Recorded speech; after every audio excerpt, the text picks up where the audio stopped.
ministère de la vérité restauratrice Mivresse avec Dr Gaoudé, tu connaîtras la vérité et la vérité t'affranchira.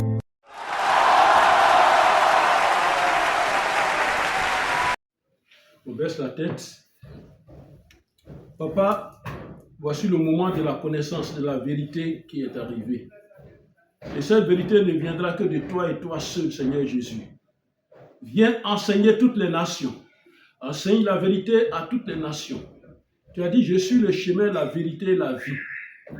Viens enseigner la vérité à tes enfants. Prends la place que moi je me fasse. Parle à toutes les nations. Au nom de Jésus. Amen. Amen. C'est la suite de l'enseignement qui a pour thème le sang. Et nous retournons dans le verset qui soutient cet enseignement, qui est tiré du livre de Genèse, chapitre 9, verset 5. Nous prenons la parole de Dieu. Genèse, chapitre 9, au verset 5, que dit la parole de Dieu. Le premier livre de la Bible, nous prenons Genèse, chapitre 9, verset 5, et je lis la parole de Dieu. Sachez-le aussi. Sachez-le aussi. Je redemanderai le sang de vos âmes. Je redemanderai le sang de vos âmes. Je le redemanderai à tout animal. Je le redemanderai à tout animal. Et je redemanderai l'âme de l'homme à l'homme. Je redemanderai l'âme de l'homme à l'homme. À l'homme qui est son frère. Et l'homme qui est son frère. Parole de l'Éternel. Amen. Alors, la première partie, nous avons vu donc le sang avant l'arrivée de Jésus-Christ sur la terre. Et on est rentré dans tous les détails. La vidéo est disponible en ligne. Alors, tu peux aller consulter cette vidéo, c'est gratuit. Tu regardes la vidéo gratuitement pour connaître ce que c'est que le sang, le rôle du sang avant l'arrivée de Jésus-Christ dans ce monde physique. Parce que Jésus est venu, il est parti. Donc, avant que Jésus n'arrive, que représentait le sang. Maintenant, aujourd'hui, nous allons prendre l'autre aspect. Jésus est venu, il est parti. Jésus est venu. Alors, nous allons parler aujourd'hui donc de la puissance du sang de Jésus. Parce que, comme je le disais, partout, tous les chrétiens que nous sommes, nous disons le sang de Jésus. Le sang de Jésus. Mais pourquoi nous disons cela? Parce que nous sommes rentrés dans une église, on dit le sang de Jésus. Alors, nous aussi, on se met dedans, on dit le sang de Jésus. On ne sait pas ce que ça veut dire. Mais il faut savoir ce que les choses veulent dire. Amen. Amen. Avant de commencer à les faire. C'est bien de les faire, mais il faut le savoir. Parce que si tu ne le sais pas, ça peut retourner en mal contre toi. Alors aujourd'hui, donc, nous voyons la puissance du sang de Jésus. Depuis que Jésus est venu, jusqu'à aujourd'hui, nous avons la liberté par le sang de Jésus. Amen. Il est parti s'asseoir auprès du Père, à la droite du Père. Mais toi, tu as la liberté parce qu'il y a le sang de Jésus. Mais comment tout ça va se passer? Alors, écoutons et remarquons. Regardons très bien la puissance du sang de Jésus. Voici ce que le sang de Jésus a accompli. Quand il est venu, son sang qui a coulé là, voilà ce que ça a accompli. Celui qui ne connaît pas, on ne peut pas dire que ce sont des bandits qui l'ont tué. Non, c'est selon les prophéties. Parce que le sang dans l'ancien, avant que Jésus ne vienne sur la terre, on prenait le sang pour faire autre chose. On faisait les sacrifices. Donc, je ne vais plus revenir sur ça. Mais aujourd'hui, voici ce que le sang de Jésus a accompli. Premièrement, il y a le pardon de nos péchés. Il est écrit dans Ésaïe 53, Jésus a été blessé pour nos péchés, brisé pour nos iniquités. Le châtiment qui nous donne la paix est tombé sur lui, blessé pour nos péchés, pour nos transgressions. Jésus a été blessé pour ça. Alors, quelqu'un qui a pris la place de la chose et qui dit parce que les gens ont péché. Or, avant, j'ai déjà expliqué dans l'ancien temps, avant l'arrivée de Jésus, comme on utilisait le sang, Jésus il a dit, je viens moi-même avec mon sang pour pardonner les péchés. Amen. Amen. Voilà. Pour pardonner les péchés. Alors, dans nos églises, les gens s'attendent que les prophéties, les révélations, c'est ce qu'ils attendent seulement. C'est bien. Ce sont de bonnes choses. Ça, c'est très bien. Or, il y a derrière chaque mauvaise action, chaque acte mauvais que nous posons sur la terre des hommes, tout ce que nous faisons de mal, et tout ce que nous vivons comme souffrance, maladie, tout ce que nous souffrons comme difficulté, il y a quelque chose derrière, c'est le péché. Le péché qui est derrière.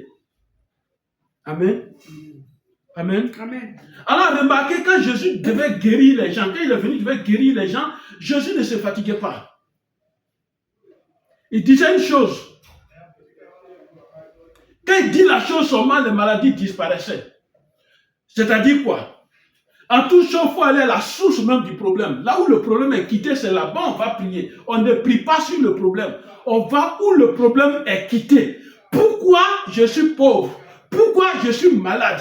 Pourquoi je suis souffrant? Pourquoi les sorciers m'attaquent? Eh bien, ils réussissent. Pourquoi? On ne dit pas sorcier, tu m'attaques. Au nom de Jésus, je te détruis, c'est bien. Mais tu as fait là. Ces démons sont toujours en activité. Jésus va aller à la source du problème. Quand il regarde un malade, il dit tes péchés te sont pardonnés. Ouais. Il ne dit pas, toi ton pied est tordu, tu es bancal, ou bien ton pied est malade, tu ne peux pas marcher, allez ton pied n'a qu'à... Non, il dit, tes péchés te sont pardonnés. Ce qui est derrière la maladie va quitter d'abord. Et quand ça quitte, la guérison est là en même temps. Amen, c'est ce que Jésus faisait. Amen. C'est le pardon des péchés. Il est venu pour que nos péchés soient pardonnés. Amen. Jésus est venu pour que nos péchés soient pardonnés. Il dit, tes péchés te sont pardonnés. Il enlève le péché et le mal disparaît. Amen. Et le sang de Jésus nous purifie de tout péché. Ça a été déjà signé. Dieu, par Jésus, a déjà signé ça. Le sang de Jésus il efface, nous purifie de tout péché. Et donc, il n'y a plus de condamnation de péché pour ceux qui sont en Jésus-Christ. Je ne dis pas de ne pas de péché. Non. Il faut savoir que quelqu'un s'est déjà donné pour nos péchés. Amen. Amen. Alors, c'est par son sacrifice à la croix que toutes nos fautes ont été effacées devant Dieu. Amen. Souvenez-vous, je l'ai dit, pendant que je parle, on cherche 1 Jean 5, 1 Jean 1, verset 7. Souvenez-vous que j'ai dit, avant que les gens péchaient, ils prenaient un mouton, ils le tuaient, et puis ils versaient son sang pour demander pardon. Mais maintenant que Dieu a compris que ça là, c'est fatigant. À chaque fois que tu vas pécher, il faut un mouton, un poulet. À chaque fois, il faut un mouton, un poulet. À chaque fois, il faut une pétale. À chaque fois, il faut un bœuf. À chaque fois, il faut faire ce sacrifice-là. Mais 1 Jean 1, verset 7. 1 Jean, je n'ai pas dit Jean 1. 1 Jean 1, verset 7. 1 Jean, ça c'est vers la fin de la Bible. Amen. Amen. Voilà, donc, Dieu a compris, et puis il a dit non.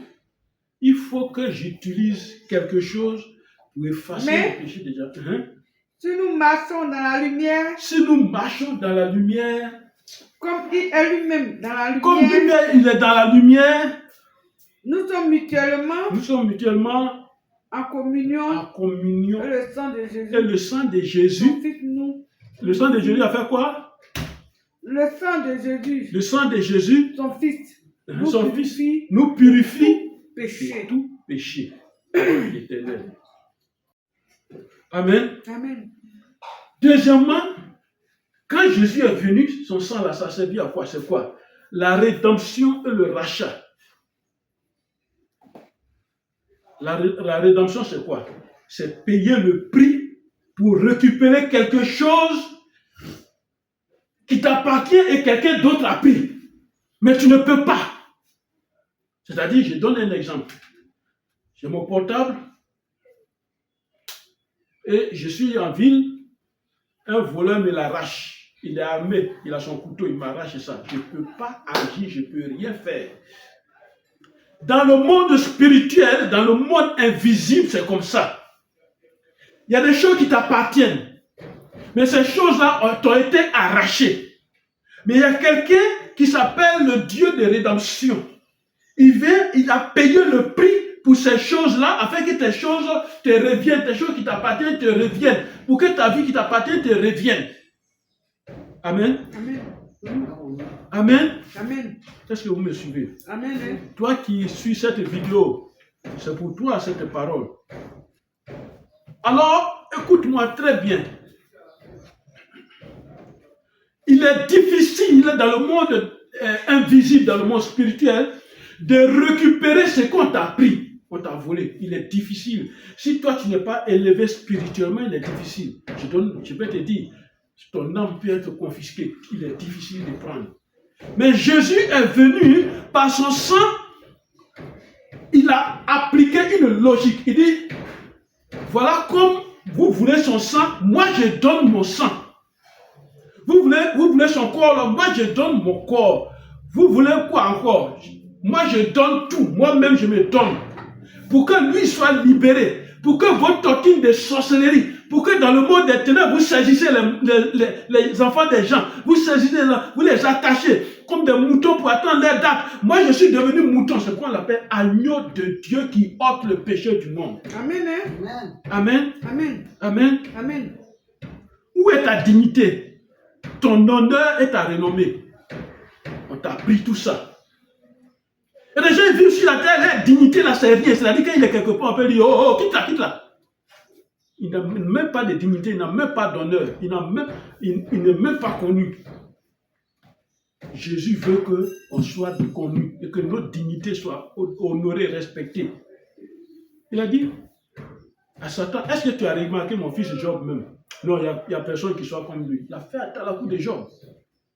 Il nous aime. Amen. Amen. Amen. Amen. Alors, toutes ces choses-là ne sont plus en toi. Alors, qu'en t'envoyant sur la terre des hommes, Dieu t'a envoyé faire quelque chose en mission. Et dans cette mission, il a accompagné cette mission par de bonnes choses, par des bénédictions. Mais où sont ces bénédictions? Il n'y en a plus. Toi qui me suis. Suis-moi très bien. Amen. Amen. Jésus est ton rédempteur qui a payé pour retirer ce qui est à toi qu'on a pris. Jésus nous a déjà rachetés. C'est-à-dire quoi? Comme je parlais du portable, quelqu'un d'autre prend mon portable, il vend. Quelqu'un de la maison va prendre mon portable et puis il vend. Moi, je cherche, je ne trouve pas. Et je vais me promener au marché, je retrouve que je regarde, et puis je remarque bien que c'est mon portable. Mais comment il faut faire? Il faut le racheter. Amen. Amen. Amen. Amen. Où tu étais, comment était ta vie, et puis tu es devenu esclave. Il faut se demander, comment était ma vie, et puis je ne suis plus heureux, et puis je n'ai plus la paix, et puis on ne me respecte plus. Pourquoi? Comment était ma vie? C'est ça que Jésus a vu, il dit, je vais racheter. C'est-à-dire, comme la Bible le dit, ce n'est pas à prix d'argent qu'on peut te racheter, toi qui es vendu. On ne peut pas racheter une vie spirituellement à prix d'argent. Mais Jésus est venu pour que tout ce qui a été vendu par son sacrifice qu'il a fait à la croix de Golgotha, par son choix de se donner lui-même, c'est comme si c'est même pas comme si, c'est comme ça se passe. Amen. Dans le monde des ténèbres, on t'a arrêté. Et puis tu es là, tu attends. On veut te tuer, on te juge. Ils sont là, on dit, bon, c'est la semaine prochaine, on va le tuer. Non, dans 3 jours, on va le tuer. On te juge. Et puis Jésus vient et dit, moi, je prends sa place. Tuez-moi. Quand Jésus parlait aux gens, il dit, détruisez ce temple en 3 jours, je le rebâtirai. Quand il disait, c'est ça. Détruisez les gens. Mais moi, Jésus, je vais les rebâtir. Amen. Amen. Amen. Jésus nous a déjà racheté de l'esclavage. Par ce texte-là. Jésus nous a déjà racheté de l'esclavage. Jésus nous a déjà racheté de la tortine de la sorcellerie. Amen. Amen. Et la tortine de la sorcellerie, on connaît. Tu donnes ton enfant, on mange, et puis moi, je donne pour moi, et puis ainsi de suite. La tortine de la sorcellerie, Jésus nous a déjà racheté de ça. Amen. Amen. Amen. Mais seulement, il faut avoir la foi de ramener cette parole à ton Seigneur pour dire, Jésus, voilà, tu m'as racheté à Golgotha. Tu as été blessé pour moi. Tu as été ceci pour moi. Alors, c'est déjà payé. Pourquoi moi, je dois être sous ça encore? Il va se rappeler de ce contrat-là et puis il va changer l'ordre des choses. Amen. Amen. Amen. Et en le proclamant, le monde des ténèbres attend, le monde des ténèbres aussi est mélangé et le monde des ténèbres aussi va dire, c'est vrai, c'est une loi venant du Tout-Puissant. On ne doit pas tuer son enfant. Amen. Amen. Jésus nous a racheté de la mort décidée sur nous. Amen. Regardez comment on a tué Jésus. Il y a un type de mort qu'on a choisi, le mettre sur la croix. Tout on meurt de quelque chose. Mais Jésus nous a racheté de la mort qui a été décidée sur nous, sur toi qui m'écoutes. Jésus t'a racheté. Jésus t'a racheté du sang versé. Éphésiens 1, verset 5, il dit.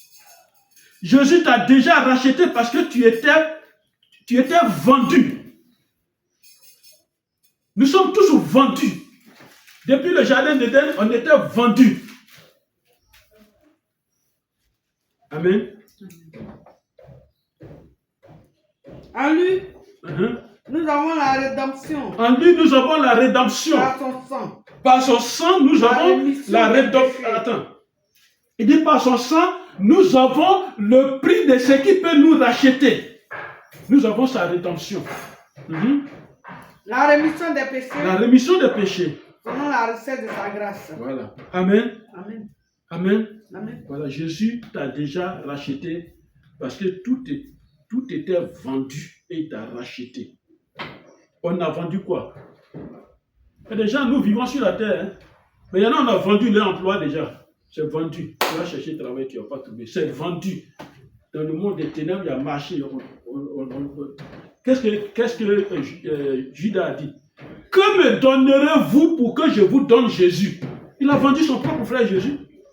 On va te donner 30 cycles d'argent. C'est-à-dire, on va te donner 300 francs, puis tu le vends. Et puis, il a vendu Jésus. Nos emplois ont été vendus. Les mariages ont été vendus.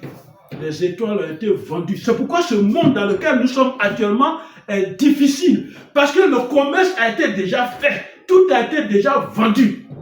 Mais tu es vendu. Qui va racheter? Ce n'est pas 1 million qui va te racheter. Ce n'est pas 1 milliard qui va te racheter. Et c'est quelqu'un qu'on appelle Jésus de Nazareth qui peut te racheter si tu es avec lui. Amen. Amen. Amen. Éphésiens 1, verset 8. Continue ce que tu disais là au verset 8. Au verset 8. Que Dieu a répandu abondamment. Dieu a répandu abondamment sur nous par toute espèce de sagesse et d'intelligence. Amen. Amen. Nous Amen. faisons connaître le mystère de sa volonté. Voilà. Faisons connaître le mystère de sa volonté. Le bienveillant destin qu'il avait formé en nous-mêmes. Amen. Amen. Amen. Amen. Amen. Amen. Amen. On n'appartient plus à la condamnation. Amen. C'est quoi la Bible dit? Nous ne sommes plus sous la condamnation. Tous ceux qui sont en Christ, on n'appartient plus à la condamnation.